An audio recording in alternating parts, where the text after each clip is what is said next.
From the John DeVita Broadcast Center, welcome, ladies and gentlemen, to another broadcast of Armchair Experts with Jim Leon and Rich Massaro on the Windy City Hometown Entertainment Network. And now, here is Jim and Rich.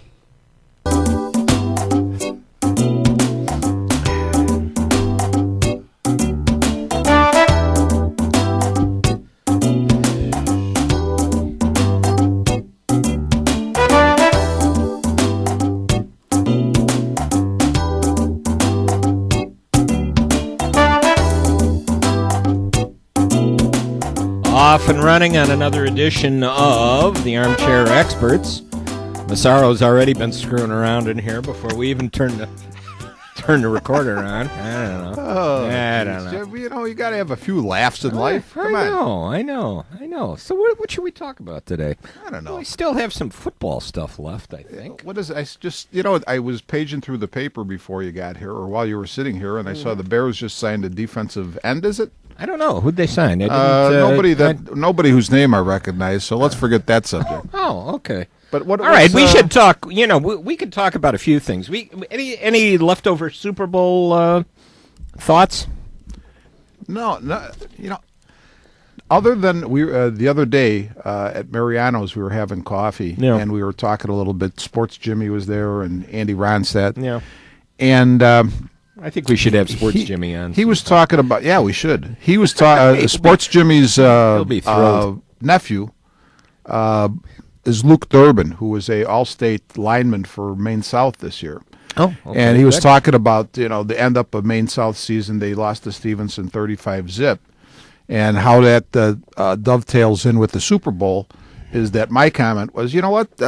Maybe Maine South could beat Stevenson 9 out of 10 times in a season, and I'm not saying that's the case. But then that one day that you play them, where they're on, and you're a little bit off, you lose 35-zip. And really, in reality, I don't care if it's a Super Bowl, the World Series, or a Pee Wee football game. That's the way it usually works. I saw Matthews over at the library the other day, and we're talking about, we always talk 16-inch softball because we have that in common. And he looked at me in the course of the conversation, and he said, Rich, same example. He says, you could own a team. You could beat them 9 out of 10 times, and that 10th time you step on the field, and they annihilate you. Yeah. Why? Yeah, why? You never know.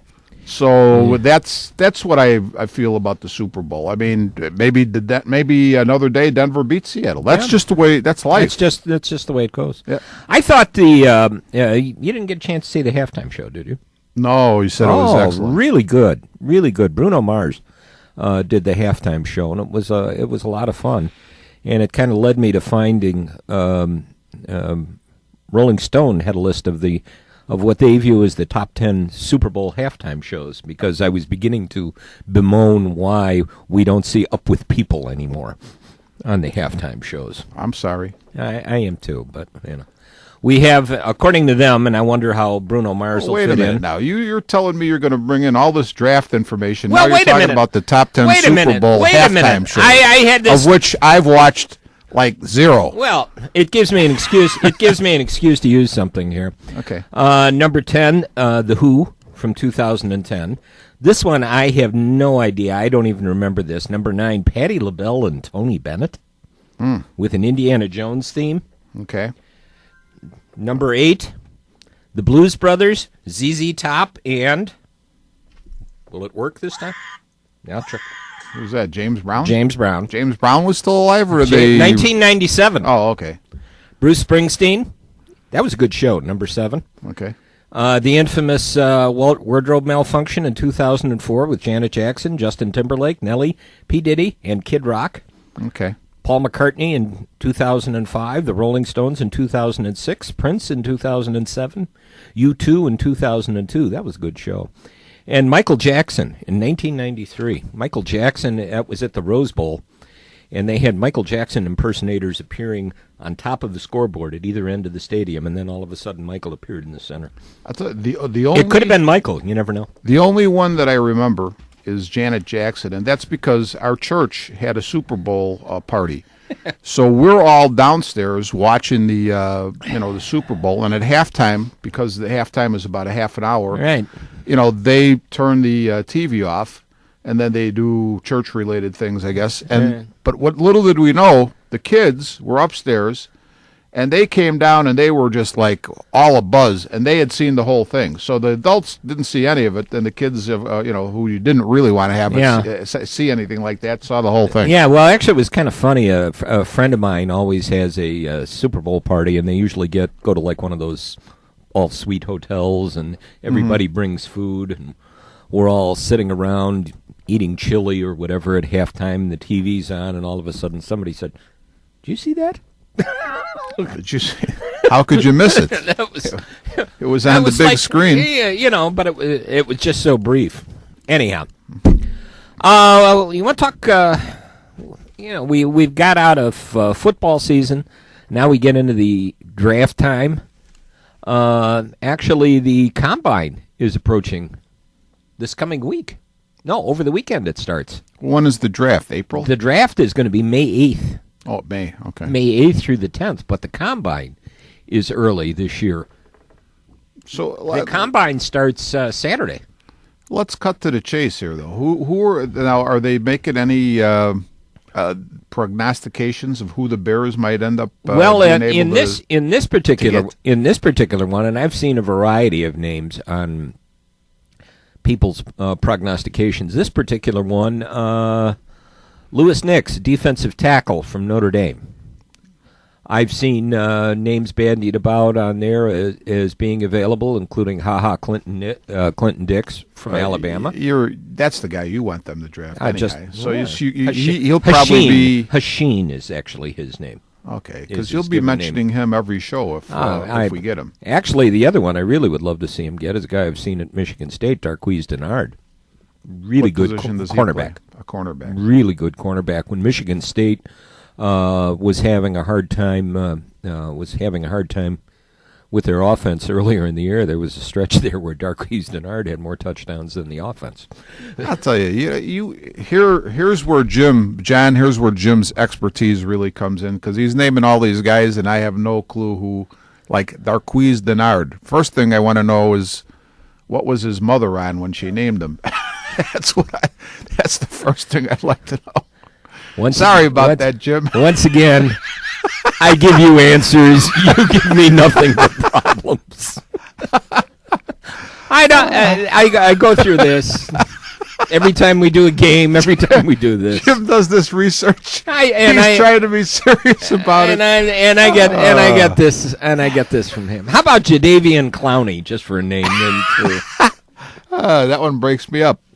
Jadeveon Clowney. He could be the number one pick in the draft. Isn't you know what? Now I am going to be serious here. Why would you draft this guy first when he barely wanted to play during the season? If I'm getting the story right, that's what I heard too. The whole attitude, I'm going to save myself for the pros. Whatever happened to playing for the team? Are you going to get a real team player if you draft Clowney here? I kind of doubt that. Yeah, I kind of doubt that. And in Houston, as bad as they were last year, and I don't care, what they think about Matt Schaub, should probably look at a quarterback.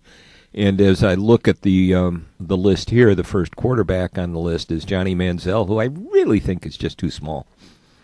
I don't know about that. My 6 foot. My favorite quarterback is McCarron. I think he's ready for the pros. And where is he? Not in the first round. Not in the first round. Not in the first round. Your quarterbacks, at least on this particular one that I see on the first round, are Manziel, and he's right now on this particular draft projected at number 3 at Jacksonville. Teddy Bridgewater. Projected at 4 for Cleveland. Cleveland always needs a quarterback. Cleveland drafts a quarterback every year and then goes 3-13. Well, it might help if they let him develop. Yeah, and then they fire their coach and start all over again. The next one is at number 8, Blake Bortles from Central Florida. That's interesting. Yeah, and now they also listed some. At least in this particular one, that I pulled out, draft prospects by the numbers as far as defensive linemen. And it's interesting with defensive tackles. And you and I talked a little bit about this last night. One that's projected to go either in the third or fourth round is Michael Sam, which obviously has been a lot of news lately. Did you watch that clip I mentioned to you about the about the writer the broadcaster in Dallas? No, I didn't have the opportunity. I guess we all just, at least in our old minds, we just view this as his coming out as a non-story. Yeah, I think so. I think it's a non-story. I mean, the biggest thing I would have on my mind if I was an NFL drafter is how good of a football player is. That'd be the only thing on my mind. Yeah. Here's a good name for our all name list. Hopefully he'll make it next year. He's a defensive tackle projected in the third round. Ego Ferguson. Ego, spelled E-G-O. E-G-O. Ego Ferguson. You know what, Jim? I remember, quite a few years ago, I was watching a game, and I think Boston College was the team, and they had a guy named, I want to say it was Castro something, and that's when I started to notice, man, some of these really funky names that were coming around. And here's another one in the projected to go in the seventh round, defensive tackles out of BYU. Ethan Eathyn Manomanaluna. Manomanaluna.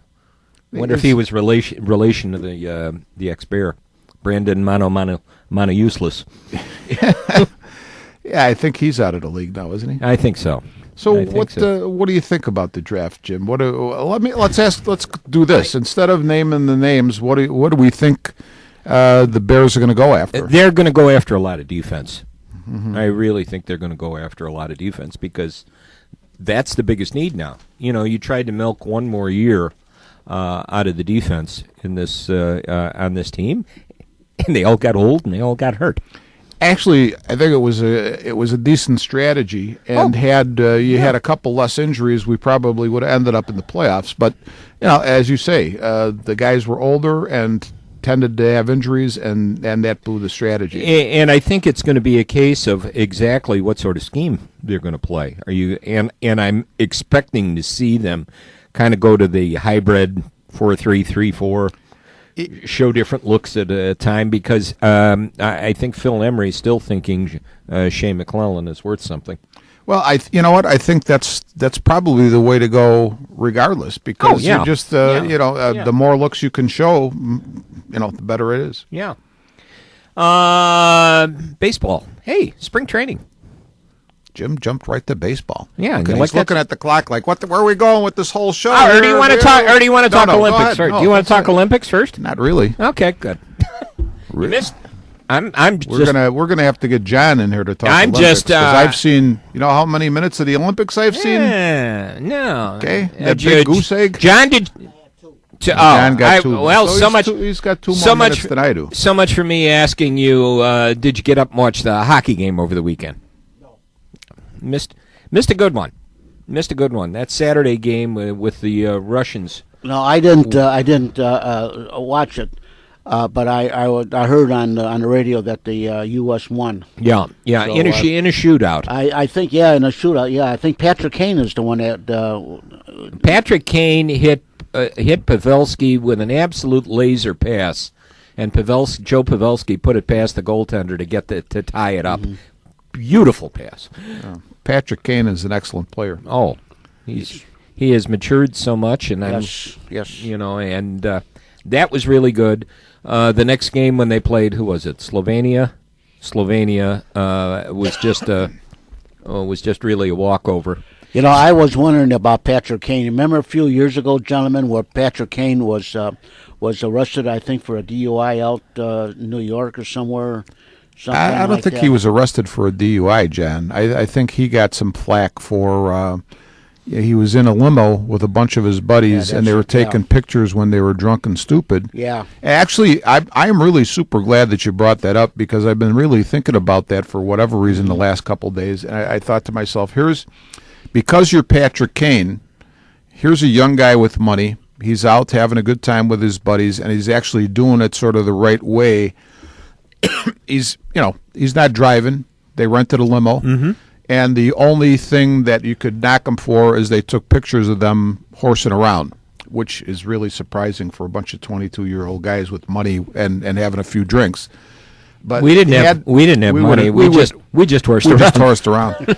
But you know what? If this was any other young guy doing this, everybody'd say, well, that was smart. He did it the right way. But because he was Patrick Kane, he got a lot of bad publicity, and I think it was really, again, the media just being stupid. That's exactly right. And the media blows things out of proportion. Definitely. There is so much time available and things available. Everybody looks for stories. I mean, we talked about this previously, that I felt there was so much of a story over the Hall of Fame baseball voting because of that. So much of this was like non-stories.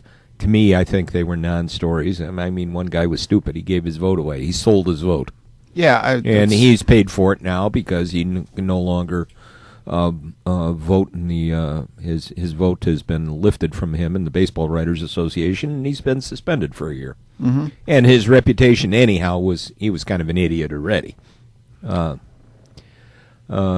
Well, one of us might get the vote next year. Then. Hey, let's see if we can buy it next year. We can buy it. So let's go to let's start checking Craigslist. Let's go to baseball, Jim. You want to go to baseball? You know what? You want to go to baseball? What else do you want? You got anything else on your mind here? No, I mean, if you want to do baseball, let's do it. I know that when we talked on the phone the other day, you had a couple of ideas, and you mentioned it to me. I responded to you for about a minute, and then went right out of my head. So I'm very prepared for this segment here. John is laughing, and he's thinking, "Boy, this story's getting repetitive over here." So. I give him answers. He gives me nothing but problems. This is always the way it's been. Oh, jeez. Yeah. Spring training has started. Position players have reported now. Oh, when did they report? Yesterday? Yesterday. Okay. I think yesterday was the day they were supposed to report it. Or, let's see, what? Or maybe even today is the day they were supposed to report. I guess on both sides of town, the question that I would put to you would be, what questions would you like to see answered by the time camp breaks? Okay. First question I would have is how much can I get for that pair of tickets I have for the July 4th game for the Cubs? That would be my first question. But no, okay, you want to be serious about this. Oh, boy. Well, you know what? I mean, I've seen them as low as like 75 cents. Okay. I guess the question I would have is when I'm making this up as I go along here, but it popped into my head. Thank God something popped into my head. Like your entire academic career. Yeah, right. But I would really like to. The answer to my question would be, is how is Theo Epstein going to view Rich Renteria's efforts here?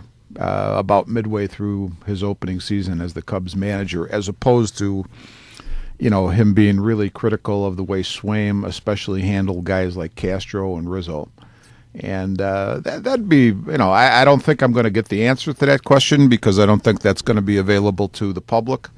But if I was a fly on the wall and privy to some of these meetings that they're going to have, I'd like to know what would be going on. Okay, that's one. Anything on the south side of town? On the south side, my biggest question would be Connor Gillespie and Jeff Keppinger are back at third base. I'm really interested to see if Matt Davidson will be able to supplant them. Yeah. And actually, I'm sort of hoping that'll happen because I'm not knocking Keppinger or Gillespie. They're good ball players, but I think Davidson is more of an interesting type of guy. I think he could really possibly be a big success there at third base for them. Okay. What I look at would be, can Samardzija actually prove himself to be a number one starter as he claims he is? And I don't think he is. No. Actually, I think if they don't get the contract settled, he's gone by the trade deadline. Well, you know what? I don't think the contract's going to get settled, and I think I agree with you. He's going to be gone. And Go ahead. he's going to be a number 3 somewhere, because I just don't view he's never done anything to make me think he would be a number 1 starter anywhere. Yeah, I mean, if he's our number 1 starter, that shows you where our season is going. And I'm not knocking Samardzija. I think the problem with Samardzija, Jim, has been he's got, everybody will say he's got excellent stuff, but that's not enough. That doesn't make you an effective pitcher. Mm-hmm. Just because you can throw the ball hard or you have a great breaking pitch, you also have to think the game through, and, you have to have a game plan. And I'm sure Samardzija has that, but I don't think that he's perfected it at this point in time. He may somewhere down the line, and maybe the Cubs will be fortunate enough to be the team he's on when he does. But I doubt that's going to happen. Okay. As long as while he's with the Cubs. The other question I have is. When are we going to start to see some of the core players coming up out of the system? And I think we'll see somebody this year. Well, I think we'll see 1 or 2 of them this year. I'm going to make a prediction. A lot of people, I see Baez's name in the paper a lot, probably more than anybody's. But you've got Almora and Soler there. But I'm going to make a prediction and say that the first guy to make any kind of a positive impact on the club is going to be Bryant. I just feel that he, and again, this is intuitive, just based on, looking at a lot of players over the years, even from an amateur perspective, which is what we are. But that's my feeling. I think he's going to be the guy who's going to be the solid, maybe even better than solid ball player. And I think he's going to be the first one to emerge. Yeah, I was kind of going through some things. Somebody had posted something. Actually, it was David Howe in the wake of the news yesterday. I think it was, when he talked about Matt Davidson or Chris Bryant. And you have to think who's more major league ready. The Sox traded their closer to get at Davidson. That says something about him. Yeah. And Davidson will probably finish.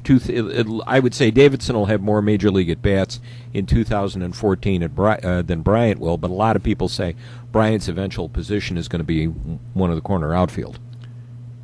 Yeah, they say that. I don't know if that's going to be true or not. I'm not a big fan of saying, drafting a guy as this and then making him that. I don't think that works most of the time.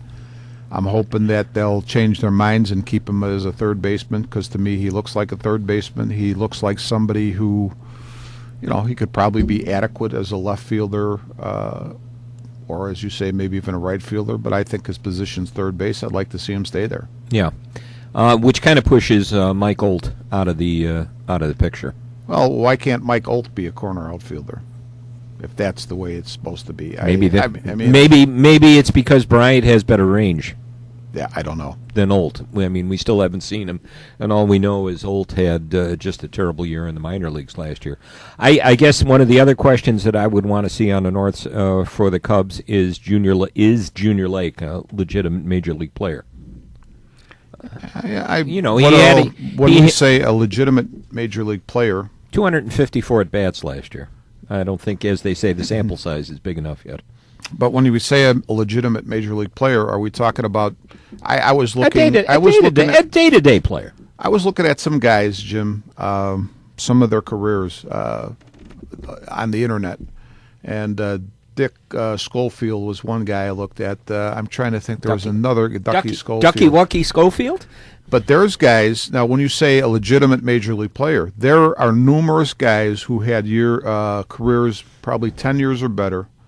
Most of them were, as luck would have it, probably not luck. This probably, if you thought it out, probably would make some sense. Most of them were middle infield types, backups, very little offensive production, but good glove men. And Junior Lake, doesn't fit that description totally. But when you say a career major leaguer or solid major leaguer, that could mean almost anything. I mean, you could say a guy who played for 10 years and barely batted over 200. That would not be totally out of the realm of possibility. So No, what are we but if saying? he's- but if he's a are we talking regular- about an everyday You know, player? you're talking about a regular center fielder, maybe, you know, if it's a 265 on up, Yeah. can provide some speed, solid defense. Maybe he's a guy that you're. Let me that you're answer your seventh- question straight then, instead of all this other crap that I'm throwing in here. Excuse me, Kevin. But You're in trouble now. here's the problem I have with this. I have nothing against Junior Lake. He played pretty well when he was up. This is a recurring problem with the Cubs. First off, they take a guy, Yep. and he was an infielder. Now they're desperate. They're having a lousy season, so it doesn't matter what they do. They throw him out in center field, and now he plays halfway decent. So now we're into the big T's, okay? Now the T's is on for management, the fans, everybody involved. Can this guy play? And if it turns out he can't, we probably are going to invest another wasted year in him. So it's not Junior Lake, but it's a recurring problem with the Cubs. He just happens to You be know, the he happens problem, to be the guy the- we're talking about at this point in time. this year's problem. Yeah. Yeah. So, and this is nothing new for the Cubs. Do we have? We don't know. We thought we had a possible prospect. It could have been a prospect, could have been a suspect. Now he gives us a little tease, and now we think maybe he's a prospect. So now we're going to invest more time in him, and then he And turns now- out to not be a prospect, and now we just. And there are other prospects out there, Right. you know, Almora and Yeah. some of these other players. Well, I noticed that when I thumbed through the paper there before you sat down, there was an article about Brett Jackson, and I saw that and I was going to talk about that. I was going to say this: Brett Jackson did not do well in his one. I shouldn't say didn't do well. He didn't hit well. Still had a tendency to horrible. strike out. But I'll say this: I think Brett Jackson is as much of a prospect today as he was before his major league debut. I think that obviously he's probably, to be a major leaguer, he's got to start making more contact with the ball. But when I see Brett Jackson, I think of a guy who did pretty well with the Cubs and some other teams. The first impression I have, first thought in my mind, is a guy like Rick Monday.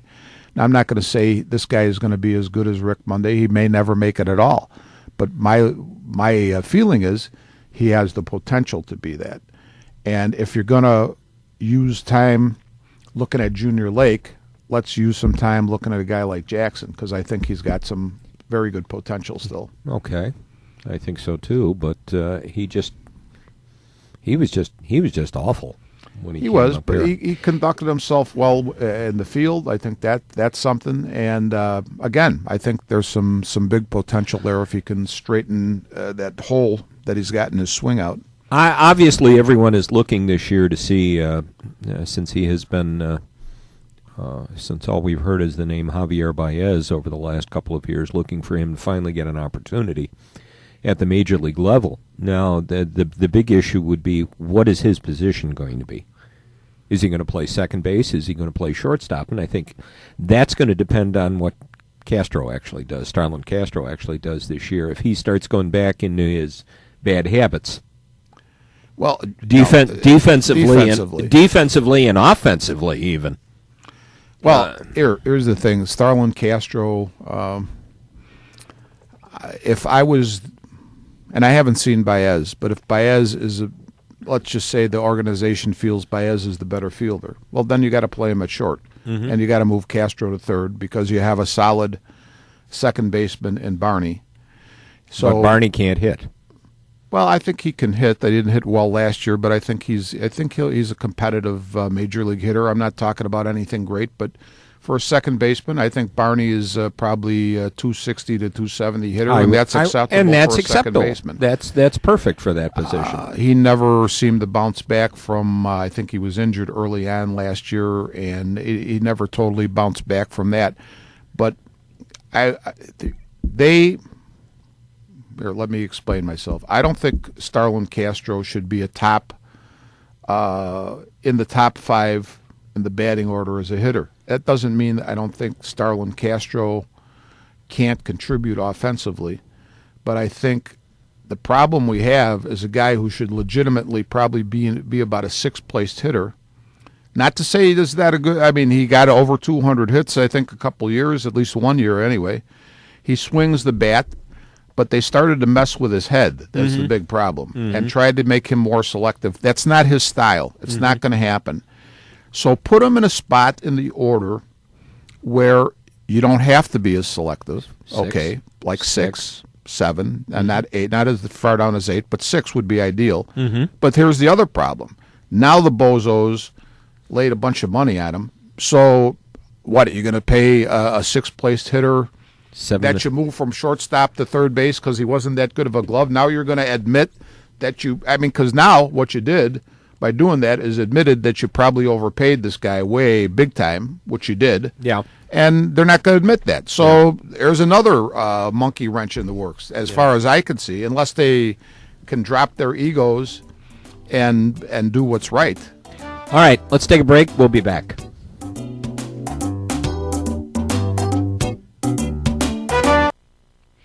You are listening to Armchair Experts on the Windy City Hometown Entertainment Network from the John DeVita Broadcast Center. And now, back to Jim and Rich. And we're back. Did you miss us?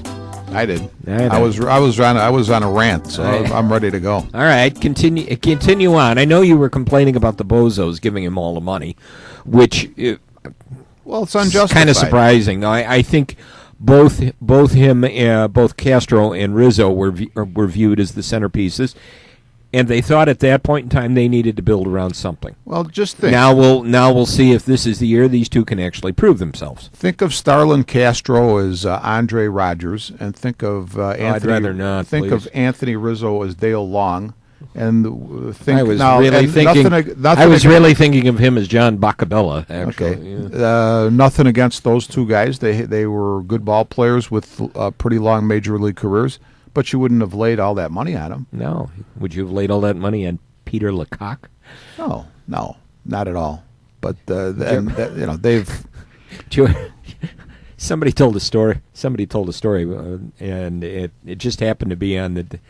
They were reminded of it on the day it was Peter Lecoq's birthday. I think I heard Barry Rosner talk about this when he was covering the Cubs, and it was Bob Gibson's last appearance in a major league uniform. I can't remember if he came in relief or started, but the Cubs got the bases loaded, and Lecoq came up to hit and put it in the seats for a grand slam. Wow. And afterwards, they went down and they saw Gibson sitting in front of his locker, and his comment was, "If Pete Lecoq hits a home run off of me, it's time to retire." Yeah, I'd say. Well, Pete, that's a great, bringing up a name like Pete Lecoq is a great example, and that little instance there is a great example of what we've been going through as Cubs fans for God knows how many years, even before we were Cubs fans. We were old enough to be Cubs fans. I think the whole problem, it's not just, you can knock the organization and you can knock the people who run the team, but I think the problem, one of the big problems is Cubs fans, they always say they're great fans. I think you could, how they'll say certain words are code words for this or that, well, I think that's a code word for being stupid.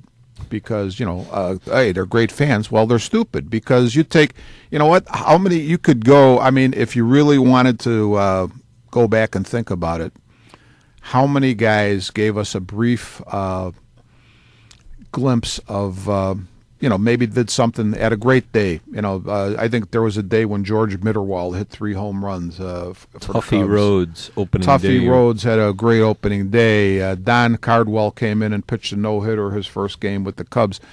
And so, in other words, and I don't think management did any of that stuff. They didn't manufacture that stuff, obviously. But you know what? They got the bait out there. The fish took the hook. and went with it hook, line, and sinker, and just got all thrilled over nothing. And that's the problem with Cubs fans. They're easily satisfied. I said that. I said that honestly. One year at the Cub convention, when John McDonough was still associated with the Cubs, I said that to his face. Mm-hmm. And this was in Kitty O'Shea's at over at the the Hilton, and there'd been several hours of drinking involved. And I said, as long as you guys can put 2 million seats, rear ends, people in the seats. I said something else, with an adjective in between. And get the tour buses in from Des Moines and in Quincy, Illinois. Sure. You're not motivated to do anything. Mm-hmm. And he told me that was not true. And I said, prove it. I said, because the only way you're going to do it is if Cub fans stay away. And they have been, and now I guess maybe they finally are, I don't know. And becoming very selective the way the White Sox fans have always been. Sox fans are very loyal, but they always say they'll show up when you put something there. Yeah, they've been smart about it. There's no question about it. Cub fans, well, you get the tour buses parked along Irving Park Road, and everybody's, they're there. Boy, they're are they there. Because they want to see the park because it's cute. I'll tell you what. I want to see a good ball. I want to see a good ball team on the field. I picked up when I was working for Windy City Driving. I picked up a group of guys at Midway Airport, probably let's say 10 guys or better, and they didn't even check into our hotel. They were coming in from somewhere south. It could have been Tennessee, something like that. They went straight to Wrigley Field, and the only caveat on the whole trip was, can you take us down Lakeshore Drive, because we want to see the lake, and which was going to be the route anyway. Which was your route. Right? Yeah, which was the route, but that was it. They wanted to see the lake. They wanted to go to Wrigley Field. They wanted to see the Cubs. They were sitting in the the rooftop bleachers, and they had a great time. And that was it. So as long as people feel that way, you're right. I don't think they have to do much. I don't think there's any motivation. Now it's going to be interesting in a couple of years when the prospects are up and it's time to make a move. I want to see the Ricketts give him the money to spend on whatever else he might need to fill in, meaning Epstein, whatever other players he might need to fill in. Because you're playing right now like you're, what is the payroll going to be this year? $75 million? Yeah, I think I did read that somewhere. Something like that. I mean, you're playing, here you are in Chicago, and you're playing like a small market team. Or you're paying like a small market team. Well, Jim, every time we get on the Cubs, it doesn't give me a knot in my stomach, thank God. It doesn't bother me that much, but it is aggravating. It's getting close to it, though. No, I'll never. You know what? I'm well beyond that. But I can. My life's not motivated by the Cubs, if you want to put it that way. But the problem is that they're. This should, when you say it that way, it makes me think this should have never happened. I mean, we talked a while ago, I think, about the Yankees when this whole thing was going on with Girardi possibly coming to the Cubs, and I think I had said to you, "There's no way Girardi's coming to the Cubs." I said that right out. Why would Girardi come to the Cubs? Well, because the Yankees are, they're old and they're going to be maybe in a rebuilding mode, and I'm thinking the New York Yankees. I'm not saying that they can't put a lousy team on the field, but it's not going to be because they're in rebuilding mode. You will never ever hear them say we're in rebuilding mode. We're gonna reload. We're gonna whatever. We're not rebuilding. We're the Yankees. Okay, we're shooting for the World Championship, and that's the way it should be. Why should Chicago, one of the biggest cities in the country, be any different? And exactly. And what did the Yankees do, Jim? They went out and spent a bunch of money. They went out and spent a bunch of money on a pitcher, Tanaka, and it was kind of interesting because they were giving the signs out that now that the kids have taken over since George Steinbrenner passed away, that they really did not want to spend as much because they wanted to get out of that luxury tax situation. But nope, Yankees have retooled.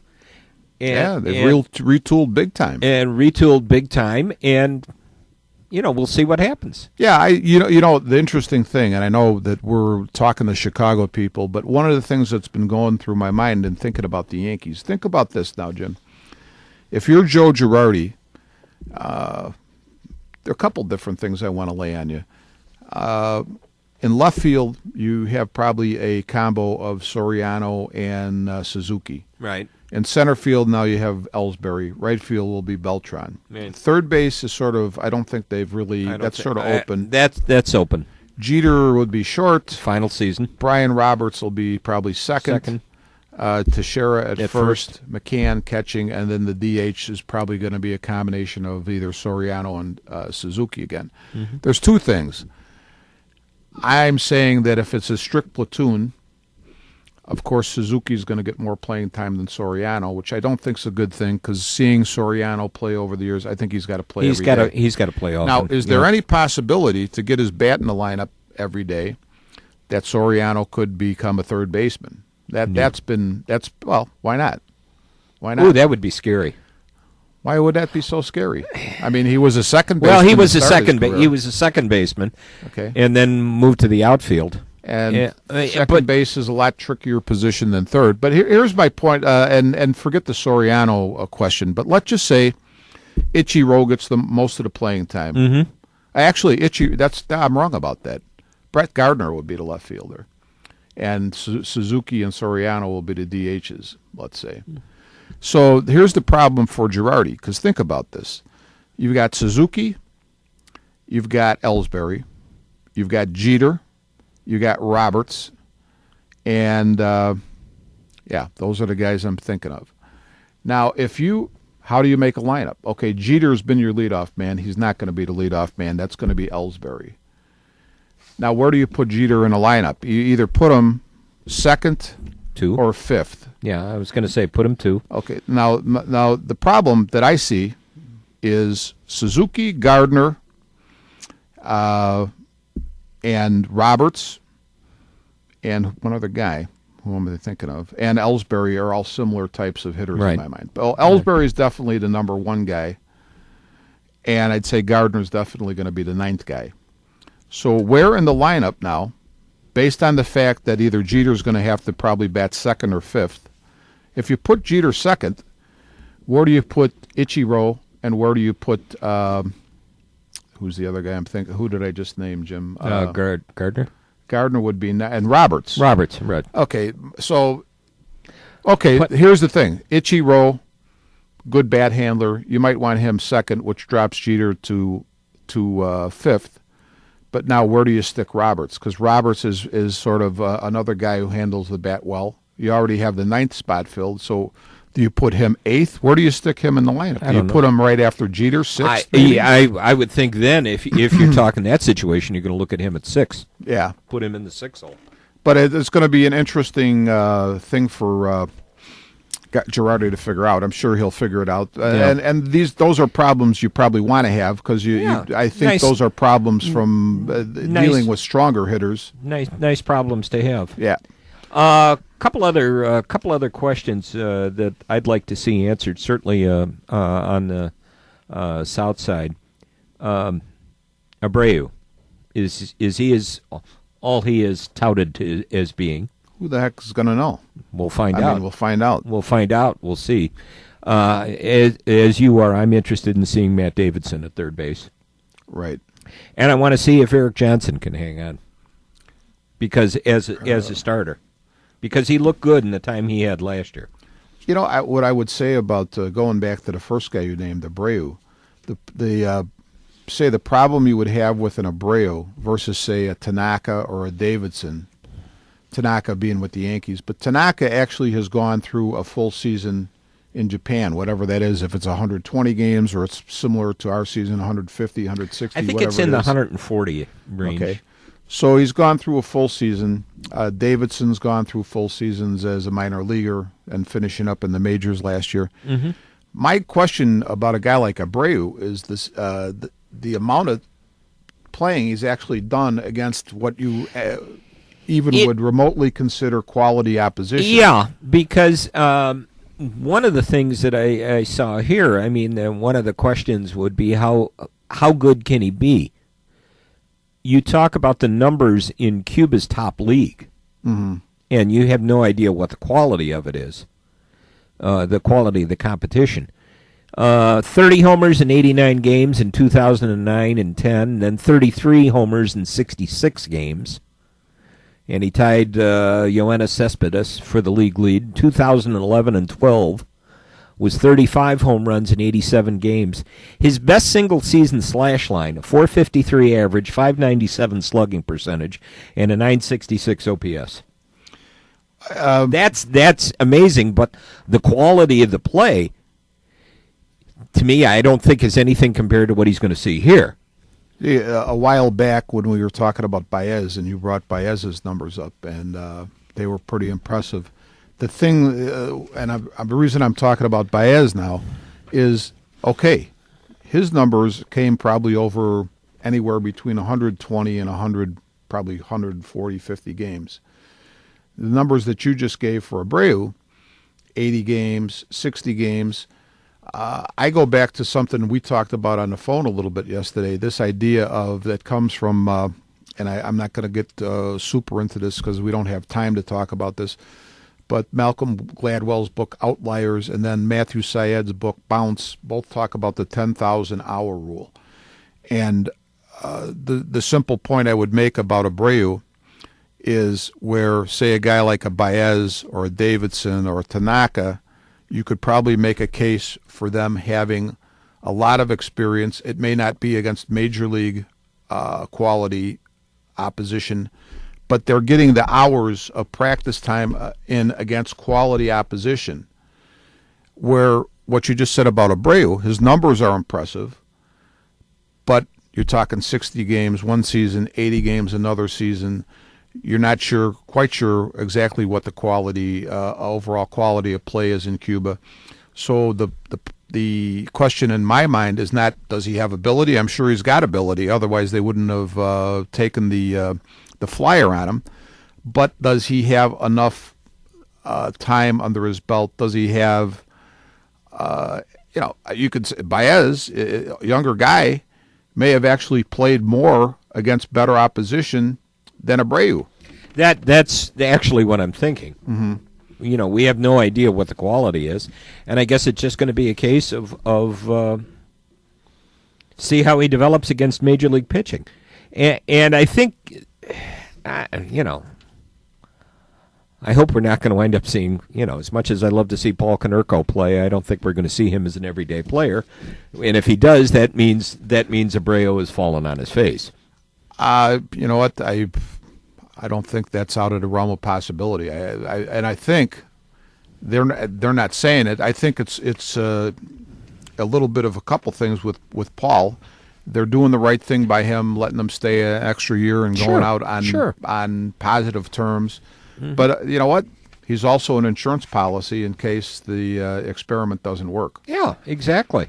Because if it was strictly a matter of them wanting to give Konerko, a nice send-off, why would they keep also Adam Dunn? Mm-hmm. I mean, of course, maybe they can't get rid of Adam. They can't. Dunn, I don't think they can get rid of Dunn based on his contract, but he is. This is his final year, and I'm sure he'll be gone afterwards. I guess the one other thing you'd have to wonder about with the White Sox is there too many outfielders on that roster?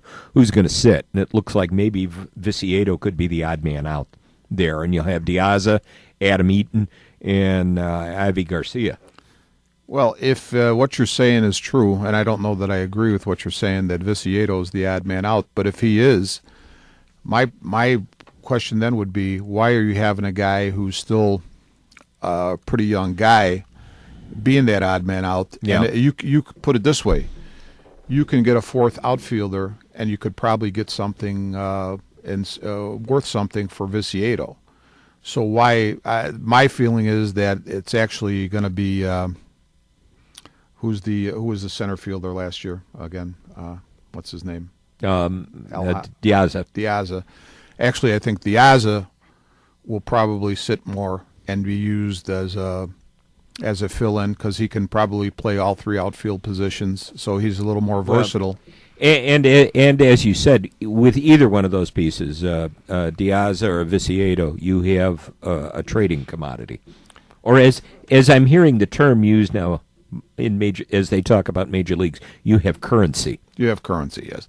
Think about Diaz though, Jim. Not. I don't think he's as terrible as everybody says he is as an everyday player, but I think he's a guy with some ability that you could probably use in a real positive way if you spot him in certain against certain people and in certain situations.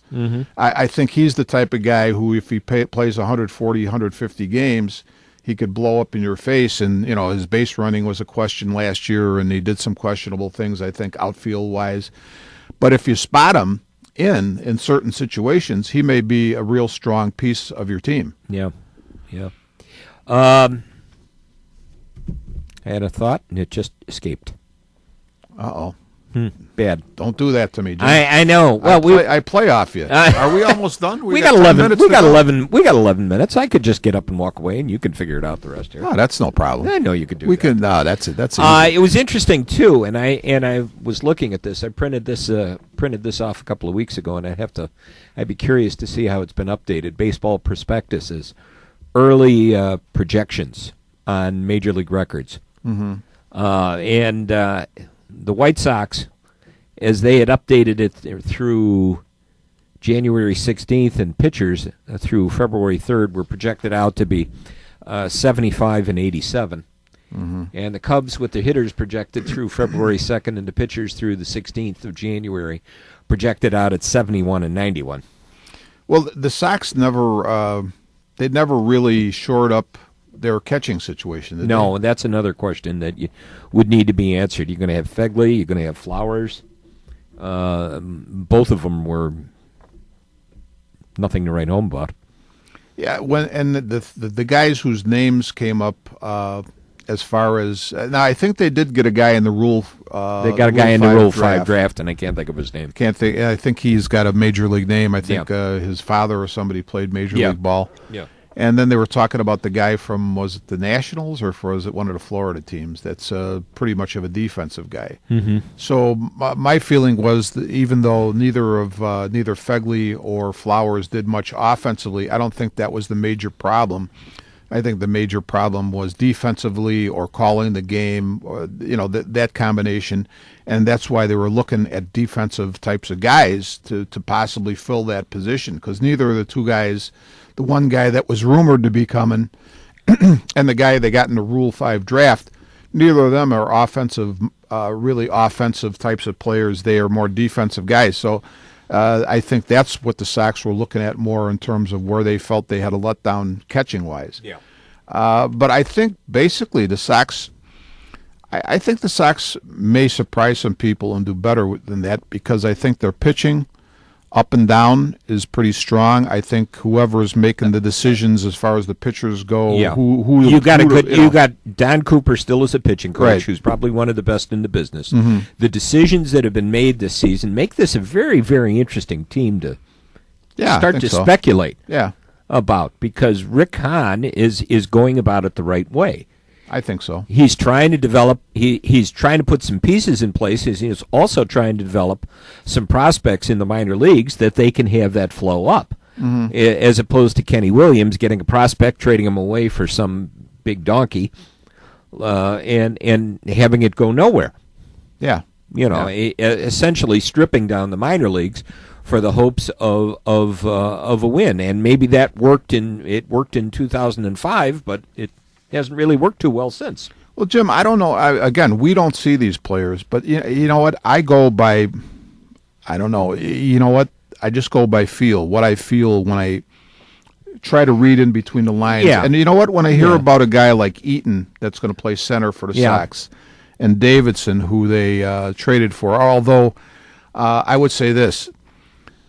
The big clue on Davidson is what you alluded to earlier in the show. When you can trade your closer for this guy Davidson, in other words, that's a big clue that guy's pretty. You think that guy's ready? You think he's ready? Absolutely. So there is a pretty obvious clue, as opposed to trading a piece for something in the future. But I think the other thing I like now, Eaton, I don't know as much about, but I think the what they're telling you when they get a guy like Eaton is we want to sort of go back to the type of players we had when we had guys like Aaron Rowand and Joe Creedy and A.J. Pierzynski, who were really tough team type of guys, and I'm probably leaving a guy or two out that should be mentioned. Juan Uribe, another guy. Yeah. Those guys, they made. You'll never say that those guys were superstars, but they are great guys to have on your team, very valuable guys. And so when you acquire a guy like Eaton, you're saying, hey, we want to go back to that type of player.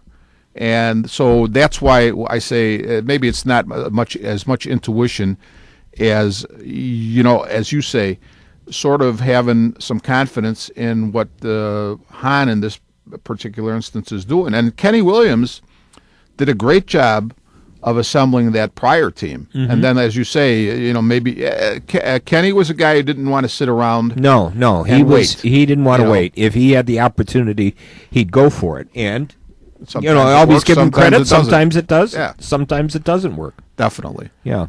So, another guy who's very optimistic this year about his role is certainly Jason Hamill with the Cubs. And Jason Hamill, he agreed on a 1-year, $6 million contract, and he is going to be one of the starting pitchers. And his intention is he wants to be a mainstay of the rotation instead of becoming this year's version of Paul Maholm or Scott Feldman. Although Feldman was very influential in his decision to sign with the Cubs because he spoke very highly of the organization, which I kind of speculated about. That I think if you ask Scott Feldman what he thought of the Cubs, then he says they gave him an opportunity that nobody else would. Yeah. And gave him an opportunity to be a starter. Yeah, definitely. And he parlayed that into a decent performance here, a good performance here. Didn't have quite as much luck in the American League, but it got himself a good contract. Now, what did he play for Baltimore? Played for Baltimore. And now he signed, I think he was roughly 500, but the earned run average was a little bit higher than he was here. Now he parlayed himself into a nice contract over in Texas. I'm going to talk to Kevin. John, I'm talking to Kevin. I think Jim's earphones are bigger than mine. Does that mean he's the star of the show? No. What's going on? I'm protesting for bigger earphones here, Kev. Oh my God, he's got earphone envy now. Oh man. Oh my God, it's earphone envy.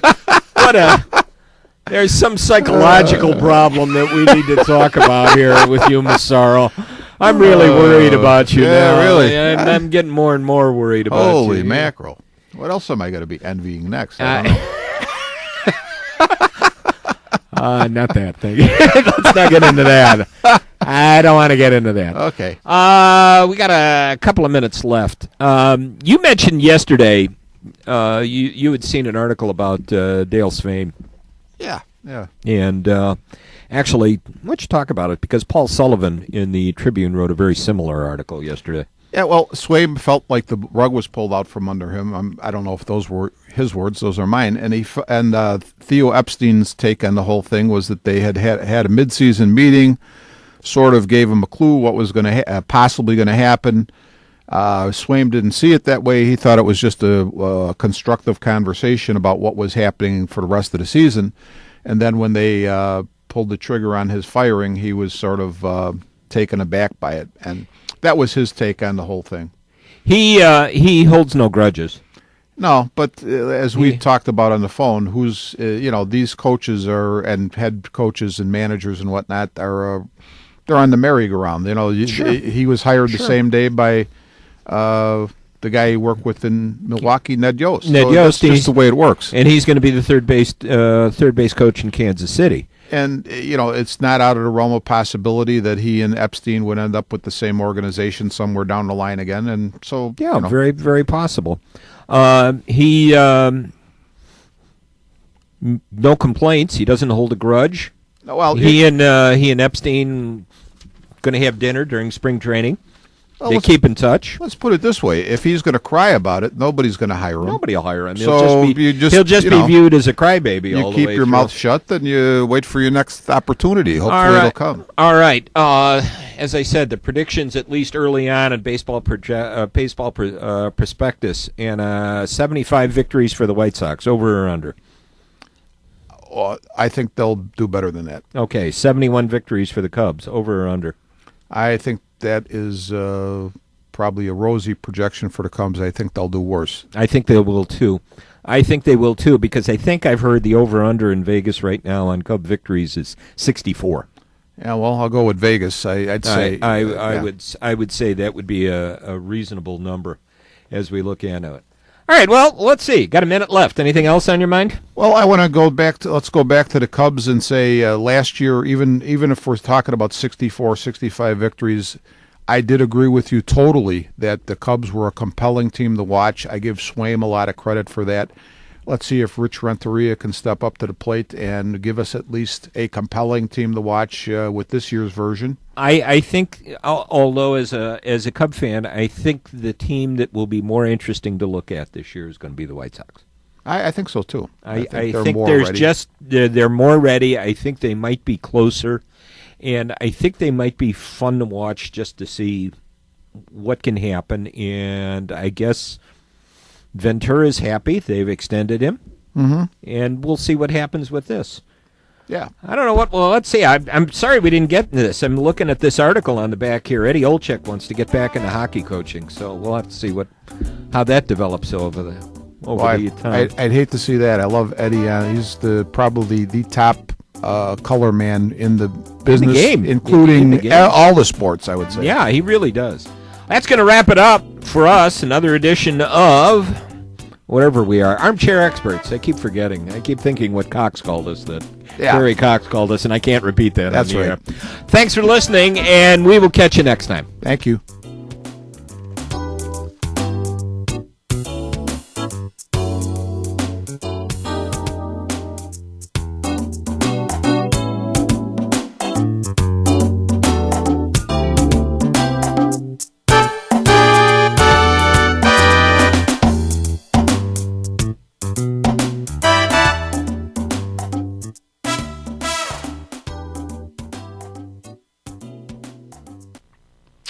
You have been listening to Armchair Experts from the John Nevada Broadcast Center on the Windy City Hometown Entertainment Network with Jim Leon and Rich Massaro. This broadcast was directed by John Nevada, edited by Stephen Lehman. Our audio engineer is James Rohde, and the executive producer of Windy City Hometown Entertainment Network is John Chiconda. This broadcast was pre-recorded on Tuesday, February the 18th, the year 2014. Be safe, and thanks for listening.